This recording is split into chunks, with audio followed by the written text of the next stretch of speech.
তার Facebook friend মোর দেন 5,000 এর বেশি। তো এতে আমার মনে হলো যে যদি কেউ ক্লাস 9-এ পড়া অবস্থায় আপনার ফ্রেন্ড সার্কেল 5,000-এর বেশি হয়, এইটা আপনার অবশ্যই ভালোর চেয়ে খারাপ হবে। এই বিষয়ে সচেতন হওয়া উচিত ছিল, শুধু তার না, তার অভিভাবকেরও। আমি মনে করি আপনারা প্রত্যেকে নিজেরা দায়িত্ব পালন করবেন, সেই সাথে আপনাদের অভিভাবক যারা আছে তারাও দায়িত্ব পালন করবেন। আর আপনাদের প্রতি আমি বড় ভাই হিসাবে বা আপনাদের এই যে সমাপ্তি আপু যেটা বললো, এইটার সূত্র ধরে বলবো, কিছু ক্ষেত্রে একটু সচেতন থাকবেন। আমরা যেহেতু কোর্টে চাকরি করি, কোর্টে অনেক নেগেটিভ বিষয় দেখি, অর্থাৎ আমাদের কোর্টে যখন মামলাগুলো যাই, বেশিরভাগই তো খারাপ অভিজ্ঞতা হয় আমাদের। আমরা ব্যতিক্রম কিছু ঘটনা দেখি, যেমন মনে করে হয়তো ক্লাস 10-এ পড়ে, সে একটা ছেলেকে পছন্দ করে বা গিয়ে বিয়ে করলো, কিন্তু সমস্যাটা যেটা হয় তখন সে সরাসরি অন্যান্য সব কিছু অস্বীকার করে। মানে সে কোনো ক্রমে তার মা বাবার সাথে যাবে না, সে ওই ছেলের সাথেই যাবে। তখন আমরা অনেক সময় তাকে সেফ হোমে পাঠিয়ে দিই, সে একটা অনিশ্চিত ভবিষ্যতের দিকে চলে যায়। আমি আপনাদের প্রতি এটা আহ্বান রাখবো যে আপনাদের লাইফে এরকম যদি কোনো ঘটনা ঘটে, আপনারা প্রথমে আপনাদের সিনিয়র কারোর সাথে আলোচনা করবেন। আমি বলছি যে আপনারা ফ্রেন্ড সার্কেলের সাথে কোনো বিষয়ে আলোচনা করবেন না, এটা নেগেটিভ রেজাল্ট দেয়। যেমন মনে করেন আপনাকে একটা ছেলে একটা টিস করলো বা একটা বিয়ের প্রস্তাব দিল, এইটার সমাধানটা যখন আপনি আপনার ফ্রেন্ডদের কাছেই বলেন, এই ক্ষেত্রে অনেক সময় সঠিক ডিসিশন নাও দিতে পারেন, কারণ সেও ম্যাচিউর না। যেমন এখানে বিয়ের ক্ষেত্রে 18 বছর, ছেলেদের ক্ষেত্রে 21 বছর বলা হয়েছে। কেন বলা হয়েছে? এটা মিনিমাম, অর্থাৎ 18 বছর না হলে সে সঠিকভাবে সিদ্ধান্ত নেওয়ার জন্য মানে পরিপক্ক জ্ঞান অর্জন করে না, এবং তার শারীরিক, মানসিক ইত্যাদি বিবেচনায় বিয়েটা উপযুক্ত মনে হয় না, এই কারণে 18 বছর করা হয়েছে। এই ক্ষেত্রে আপনি মা বাবা বা আত্মীয় স্বজনের মধ্যে যে ঘনিষ্ঠ তাকে বলতে পারেন, অথবা আপনাদের স্কুলের যে টিচার, যে কোনো টিচারকে আপনি বলতে পারেন। আপনার সমস্যাটা যদি না বলেন তাহলে কিন্তু ধীরে ধীরে বিষয়টা বড় হবে। আমি বলবো যে বিষয়টা আপনি শেয়ার করবেন, শেয়ার করলে দেখবেন ভালো একটা রেজাল্ট আসবে।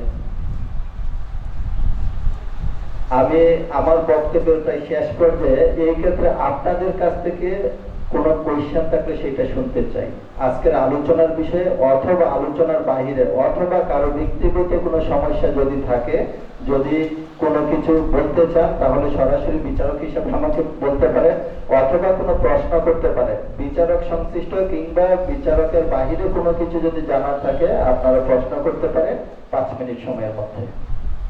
প্রথমে এই 5 জনের মধ্যে কারো যদি কোনো প্রশ্ন থাকে, যে কোনো প্রশ্ন করতে পারেন। প্রথম 5 জন যে কোনো বিষয়ে জানার থাকলে। যেমন অনেকেই মনে করেন যে আমরা বিচারকরা যদি ফাঁসির আদেশ দিই, দেওয়ার পর ইউটিউবে আছে যে কলমটা ভেঙে ফেলি, প্রশ্নই আসে না। আমাদের কলমের দাম আছে, আমরা কিন্তু কলম ভেঙে ফেলি না, এটা ফাঁসি দিলেও না।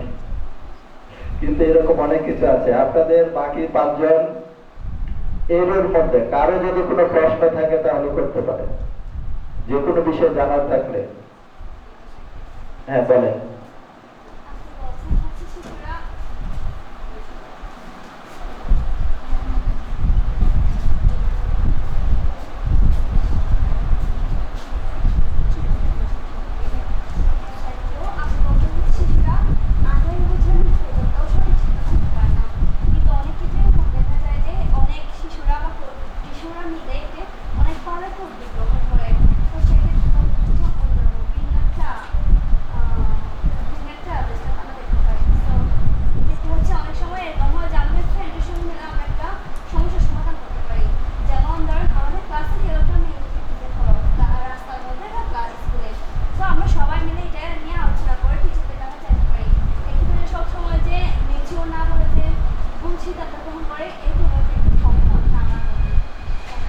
আপনি অসাধারণ কথা বলেছেন, যে অর্থাৎ যদি 18 বছরের কম বয়সে তো আমি সঠিক ডিসিশন নিতে পারি।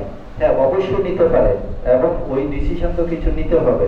যেমন ধরেন আপনারা 5 জন মিলে যাচ্ছে, এখন একটা মেয়েকে ওড়না ধরে টান দিল, তখন বাকি 4 জন এবং যে আছে বা 5 জন মিলে তাৎক্ষণিক তো একটা ডিসিশন নিতেই হবে।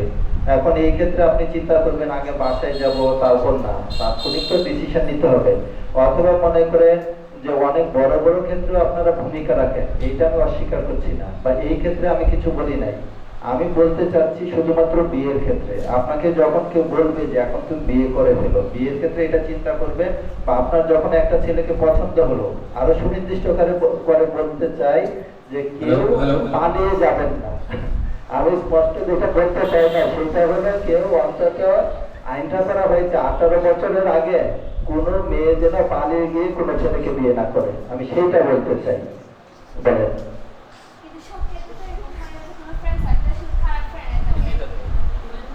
অনেক ফ্রেন্ড সার্কেল এমন আছে যে যাদের মধ্যে এমন একজন বা দুজন থাকে, অধিক হতে পারে, যাদের মধ্যে পজিটিভ চিন্তাধারা আছে বা তারা এই বাস্তব অভিজ্ঞতা বা আইন সম্পর্কে অবগত। তো সেক্ষেত্রে প্রত্যেকবার এমন হয় না যে তারা তাকে বলবে যে তোমাকে বিয়ের প্রস্তাব দিতে তুমি বিয়ে করে ফেলবো। এক্ষেত্রে ওরা এরকম হতে পারে তুমি টিচারকে বলো, ওর বিরুদ্ধে তো কোনো একটা তো উদ্যোগ গ্রহণ করতে হবে, নাহলে আজকে এটা করার সাহস পেয়েছে কালকে অন্য কিছু করতে পারে। তো সব ক্ষেত্রে যে খারাপটা এদের ভুল কোনো কথা না, আমি ধন্যবাদ আপনাকে। আপনারা যে কথাগুলো বলছেন ওনার বক্তব্য অনুযায়ী যেটা যে হ্যাঁ আমার এই কথাটাতে উনি ডিবেট করছেন যে ফ্রেন্ড সার্কেলকে কেন বলবে না। আমি বলতে চেয়েছি অনেক সময় সঠিক ডিসিশনটা একই বয়সে সম্ভব না। আর আপনাদের যে নেগেটিভ অভিজ্ঞতার জন্য আমি সবাইকে দাওয়াত করছি, আপনারা কোর্টে আসেন। আমাদের কোর্টে কতগুলো রেপ কেস আছে, কতগুলো মেয়ে পালিয়ে গেছে, তারা জবানবন্দিতে কি বলেছে, সুনির্দিষ্ট ডকুমেন্ট আমাদের কাছে আছে। আমরা আপনাদেরকে দেখিয়ে দিব যে এই প্রজন্মে কতটুকু নেগেটিভ অবস্থায় আছে। আপনারা ভালো অবস্থায় আছেন বলে নেগেটিভটা তো দেখেন নাই, সেটা যদি আমাদের কোর্টে আসেন আমরা দেখিয়ে দিব যে আপনারা পজিটিভ অবস্থায় আছেন, অনেকে নেগেটিভ অবস্থায় আছে। এবং এই ঘটনাগুলো যেন না ঘটে এই কারণে আপনাদের সমাপ্তি আপু আপনাদেরকে বলেছেন যে মোটিভেশনাল স্পিচ বলতে যেটা, যে আপনারা প্রত্যেকেই আপনাদের নিজের লেভেলকে ক্রস করে অনেক উপরের দিকে যাবেন। আমার বক্তব্যটা সেইটা যে আপনারা কিন্তু থেমে যাবেন না, যে আপনারা এখন এরকম কিছু করবেন না যেটাতে আপনাদের ভবিষ্যৎ থেমে যায়, থেমে যাওয়া যাবে না। আপনারা নিজেদের মেধা দক্ষতা দিয়ে অনেক উপরে যেতে হবে। প্রত্যেকেই রাষ্ট্রের জন্য এক একটা অ্যাসেট। আপনারা প্রত্যেকেই যখন স্বাবলম্বী হবেন তখনই পুরো দেশ স্বাবলম্বী হবে। আপনাদের উপর অনেক কিছু নির্ভর করেছে। এই কারণে আপনারা আপনাদের মেধা দক্ষতা কোনো কিছুর বিনিময়ে বিলিয়ে দিবেন না। আপনাদেরকে মানসিকভাবে খুব শক্তিশালী থাকতে হবে এবং আমি মনে করি শারীরিকভাবেও স্ট্রেংথ থাকতে হবে যেন ঠিক মতো পড়াশোনা করতে পারেন। এখন দৈনিক মনে করেন 5 ঘন্টা পড়তে হবে, আপনি আধা ঘন্টা পড়ার পরে টায়ার্ড হয়ে যান, এইটা না। খাবার দাবার, তারপর এক্সারসাইজ সবকিছু রুটিন মাফিক করবেন। আপনি রুটিন মাফিক জীবনযাপন করবেন এবং ভবিষ্যতে সর্বোচ্চ শিখরে আরোহণ করবেন। তখন এক একজনই মনে করেন বাংলাদেশের এক একটা পর্যায়ে প্রতিনিধিত্ব করবেন, সেই সময় বাংলাদেশ আরো উন্নত হবে। এই আশাবাদ ব্যক্ত করে আপনাদেরকে আমাদের কোর্টের কার্যক্রম দেখার জন্য আবেদন জানিয়ে আমার বক্তব্য এখানেই শেষ করছি। ধন্যবাদ সবাইকে।